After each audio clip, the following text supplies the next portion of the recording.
Welcome one more time, my friend, to this family talk show, family and marriage talk show, which is always coming to you wherever you are, in your house, in your office, wherever you may be. And we are talking about how to make our marriages divorce-free, because the world that we are living in is become terrible, I'm telling you. When marriages are not holding on, many young marriages are breaking up in the world, and I can tell you we need to find ways on how we can strengthen our marriages, on how we can cement our marriages. Because one thing that we know is that God hates divorce. God hates divorce. His initial plan is that a marriage may hold together as long as life is. Therefore, we talked previously about how we need to hold this marriage by having the right attitude. That's what we started with. Our first episode was having the right attitude. And then we came along and spoke about having to do the right thing. Do the right thing. Very important. In marriage, you need to do the right thing. Learn what is right and do it. And now, we are going to talk about what things to avoid. Things to avoid in order to keep our marriages. What are some of those things? Don't allow, in things to avoid, my friend, number one, never use sarcasm with each other. Sarcasm, you know that what sarcasm is? Talking in a mockery language, yeah? Trying to enjoy your spouse, trying to make little of your spouse. That's another definition of being sarcastic, talking in a demeaning way to your spouse. It should never be encouraged in a marriage relationship, you know. And you come later to say, oh, you know, I was joking. I'm telling you, your atonement will be long. When you make a sarcastic remark to your spouse, your atonement will become long and painstaking afterwards. Number two, never withhold yourself from your spouse.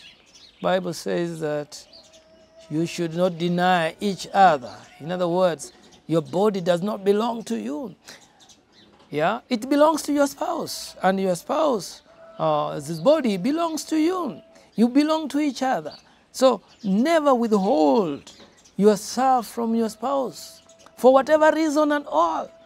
Yeah, this is one of the areas where you find that certain spouses try playing with their bodies against their spouses during a marriage relationship, and that one often leads to constraints in a marriage. Do not withhold yourself from your spouse. The Bible says that if you must do it, then it has to be because of a spiritual thing, like the prayer, yeah? Like spending time to pray, spending time to be aside with God, to be private, to fast and pray. Maybe that one can make you hold on from your spouse. But at no point, for whatever other reason, never withhold yourself from your spouse. Number three, don't allow anyone get involved in your marriage. All right? Don't allow anyone to get involved in your marriage, including your in-laws, including your father-in-law, including your mother-in-law, including your sister-in-law, including your brother-in-law. Listen, my brother, my sister, in-laws and outlaws they are outlawed. In-laws are outlawed from your marriage. Your decisions with your spouse are much more important than any other advice that can come from outside your union. And therefore, do not let in-laws, whosoever they may be, to infiltrate their influence into your marriage union. Keep them at bay. Number 3, don't allow the issue of revenge. Never seek revenge. You are playing into the devil's hands. We talked the other day about forgiveness. You need to learn to forgive your spouse as soon as it is possible. Don't let the sun go down on your anger. Don't be so revengeful. Don't be a person who wants to get even with your spouse. Remember, we talked about it is not about who wins. Don't always look like you must win. Let your spouse also win. Let your wife win. Let your husband win. Number 5, don't allow issues to linger. This is what it is. Don't allow issues to linger. Don't hold things. Bible says, let not the sun go down on your anger before you address whatever issue it is. Don't allow it to spill over to the next day. Talk about it. Try to get over it as soon as it is possible. Remember, you are in this marriage to stay. It is not a rehearsal. You're not trying. This is something which is a covenant. It's going to hold on for as long as God gives you the time. My friends, let old flames remain dead. Avoid your excess. Let old flames remain dead. You know what? All of us and many people, I would say, have had to go through some other relationships. If you have had to go through other relationships before you came to this one, to this marriage, remember you are married. You're a married man. You're a married woman. Don't allow those flames of old to come into this marriage relationship which you are having right now. If you give them a chance and you start texting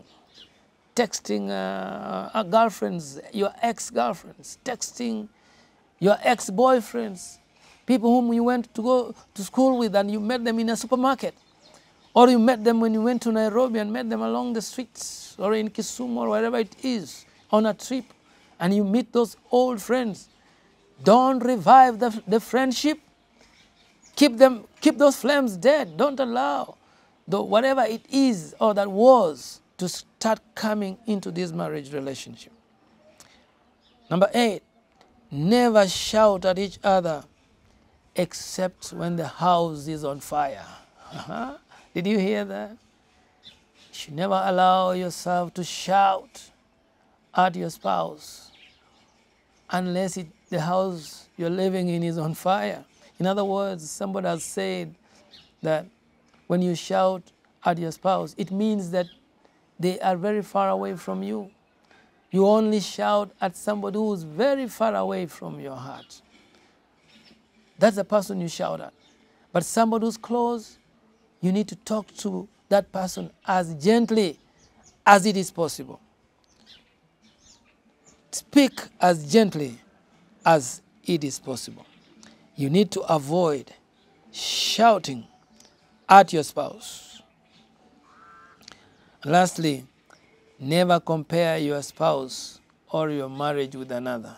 Some people are in the habit of comparing their marriages. So-and-so, they have bought a car. So-and-so, they have bought land. You are not like such a man.